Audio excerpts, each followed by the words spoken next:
These are this afternoon's top stories. Government is working hard to alleviate poverty in the Federation.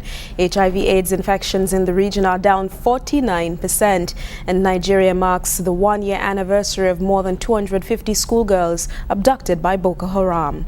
Good afternoon. Welcome to the ZIZ Midday Newscast. Today is Tuesday, the 14th of April, 2015. I'm Ebony Brandon.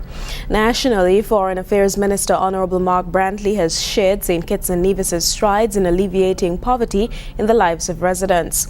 Minister Brantley, whose comments came as he addressed the 7th Summit of the Americas, said the government has tackled hunger and poverty head-on with a number of innovative and reasonable policies which are producing substantive results. We also know that the issue of poverty cannot be addressed without focusing on gender inequality. Thus, we have endeavored to level the playing field for women throughout our society. We can never have prosperity with equity if women continue to be marginalized. Brantley showed the link between poverty and inadequate health care. He said the government recognizes the connection and is taking steps to ensure that residents have affordable and reliable health care services. Health is inextricably linked to poverty, and the government of St. Kitts and Nevis is fully cognizant that a healthy population is a prosperous population. Thus, we are working assiduously to implement universal health care for all of our citizens. We view access to free health care as a fundamental human right. And despite us being the smallest independent nation state in the hemisphere and facing all of the challenges that this entails, we view this goal as highly attainable and urge our regional family to embrace the commitment for all of our people. Sport enthusiasts in the Challengers community recently received words of appreciation and recognition from their parliamentary representative, Honorable Lindsey Grant. Mr. Grant, the representative for Constituency 4, lauded athletes, coaches and fans across Challengers for their dedication to sport development. I think when we look at basketball, Challengers Exodus, we are #1 again, and the community rallied behind them. We have not been favoring as well in the football, but I think the community spirit is there. And I want to extend a word of gratitude for the coaches and those who work tirelessly without any recognition or without any gratification, but just because they believe in Challengers and they want to see something better for Challengers. So a round of applause to them. Thank you. Following the 13th annual Benty Weber Nevis Cross-Channel Swim, open water swimmer Liz Torode has shared her experience with the world. In an article on H2 Open Swim Enthusiast website, Torode, a UK citizen, described the 4K swim between Nevis and St. Kitts vividly, including comments about the marine life she encountered. Torode, who finished the event in an hour and 15 minutes, said she found Nevis to be a stunning island and was already planning her next trip to the event in 2016. She came to Nevis as part of Swim Trek, a swimming holiday group. The eldest person in the group, 72-year-old Mark Karkauer from California, also participated in and completed the cross-channel swim. The swim attracted 166 open water swimmers from across the world. In regional developments, the Caribbean region is showing a 49% decrease in HIV/AIDS infections. Despite the Caribbean being the second region behind sub-Saharan Africa affected by HIV and AIDS, steps are being taken to have the number reduced, according to Derek Springer, Director of Pan-Caribbean Partnership Against HIV and AIDS. Speaking at a press conference at the Cairo Lodge today, Springer said in the past decade the Caribbean region has seen 49% reduction. As he said, the body has been working with several international projects, among them the Clinton initiatives in the areas of education, treatment, care and prevention, among other areas. To eliminate mother-to-child transmission of HIV. And that is something that we can be extremely proud of. We have been able to do this because our national and regional efforts have seen significant numbers of pregnant women, the majority of pregnant women accessing HIV testing during their pregnancy. And of course, for those who test HIV positive, that they're placed on treatment to reduce mother-to-child transmission. He also said the program, through the recent launching of the Justice for All initiative, is hoping to achieve several goals, which include focusing on family and those in need, eliminating gender inequality and addressing legislative and other forms of reform to eliminate HIV-related stigma and discrimination. Dr. Shanti Singh of the National AIDS Program Secretariat said there is need for programs to be country-led. Now, one of the things, as we talk about regional public goods and we talk about country-led programs, one of the things that PANCAP is engaged in is actually having sub-recipients and sub-recipients to some of its grants, and particularly to that of the Global Fund grant. In that regard, there are a number of civil society organizations that are engaged at country level in delivering services to key population, and Guyana has not been excluded. And through the PANCAP Global Fund grant, Guyana has been able to deliver services to the key population, prevention services and linking persons to care and treatment. PANCAP will also be using social marketing as a tool to achieve its goals. In the coming days, the agency will be conducting a series of consultations in this regard to better formulate messages for its target audience. Reporting for Capital News, Ivor Wharton. St. Lucia's government and independent senators have been adding their voices to the public debate about the alleged hit list report. So has the opposition United Workers' Party. DBS's Kendall Burton has that story.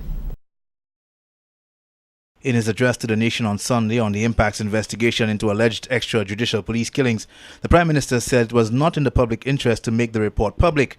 Disclosure of the report, he said, would compromise continued investigations, place the lives of potential witnesses at risk, and prejudice those who could face prosecution. Independent Senator Stephen King agrees. I think the Prime Minister handled himself quite well with the impacts report. I mean, it's obviously a difficult time for all of us, and at the end of the day, we just have to get what's right for everybody, all concerned. So I think, personally, I think it's not a good idea to release that report to the public. I think the way it's been handled is probably the best way to handle it. Government Senator Deborah Tobier, while understanding why this is a sensitive and emotional issue for many, has cautioned against a rush to judgment or the inclination to paint the entire police force with the same brush as a result of the investigation's findings. I've read a lot of what is being said on social media. I know that people are very, very passionate and emotional about it, but I think also people must consider the manner in which it is being handled, that it's a national issue. It is not an issue that is for one side, one party or the other. It's really something that we have to look closely at going forward, still recognizing the critical and essential and vital services that our police force give us, even if the implication is, according to the allegations, that there was some involvement on the part of some members of the police force. Opposition Senator Ezekiel Joseph wants to see the entire report. He is the latest in a growing line calling for the contents of the document to be made public. The report is not out. Okay. The report is not out. We are hearing statements by the Prime Minister alluding to the report. Individually, personally, I would like to see the report, at least to verify what the Prime Minister has said. Among other things, the investigation found that all the shootings reviewed were fake encounters staged by the police to legitimize their actions. The matter has been turned over to the Director of Public Prosecutions. For the DBS News World, Kendall Burton reporting. Internationally, Nigeria's newly elected President Muhammadu Buhari is vowing to make every effort to free hundreds of girls abducted by Boko Haram militants. Nigeria's newly elected President Muhammadu Buhari is vowing to make every effort to free hundreds of schoolgirls abducted by Boko Haram militants. A year after they were taken in Chibok, campaigners are taking to the streets to pile pressure on the government. When your voice is taken,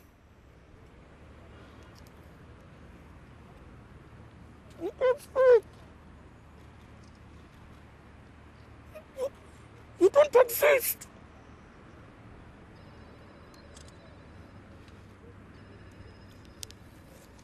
But our girls exist. Almost 300 schoolgirls were abducted last April. Dozens escaped, but 219 remain missing. Led by Abu Bakr Shekau, Boko Haram is trying to establish an Islamic caliphate. With help from Nigeria's neighbours, the militants have been forced to retreat from an area the size of Belgium in recent weeks.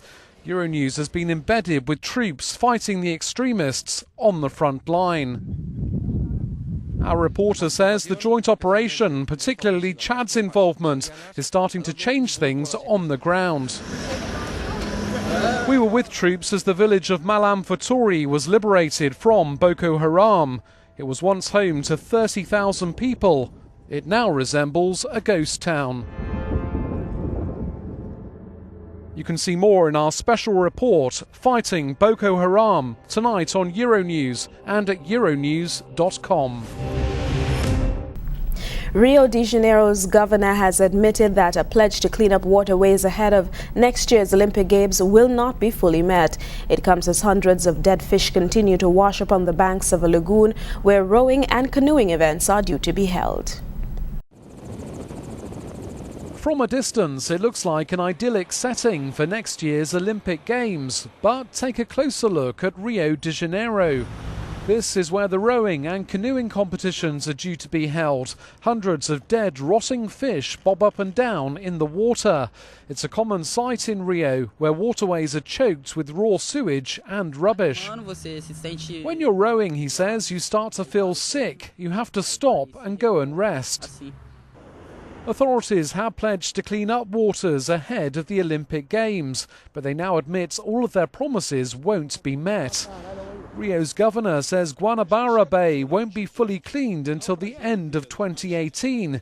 He thinks the job will be around 60% done by the time the Games start. Millions of euros have been spent on clean-up projects over the decades, but all with little impact. Better water quality was supposed to have been a lasting Olympic legacy, but for Rio, that now appears to be out of reach. In today's weather, a weak trough will continue to provide some instability in the atmosphere over the area. There's therefore some chance of passing showers. These will remain high overnight. However, by sunrise tomorrow and continuing for the day, the dominance of the high-pressure ridge will restrict shower activity. Overnight, expect partly cloudy to cloudy conditions with a good chance of brief passing showers. Tomorrow, sunny to partly cloudy conditions will prevail with a low chance of showers. The sun will set this evening at 6:27 p.m. and rise tomorrow at 5:56 a.m. Rainfall for the month of April stands at 22.4 millimeters or 0.88 inches. That brings us to the end of our look at news developments for this hour. Thank you so much for joining me. I'm Ebony Brandon. Be sure to join us again this evening for these stories and more in detail.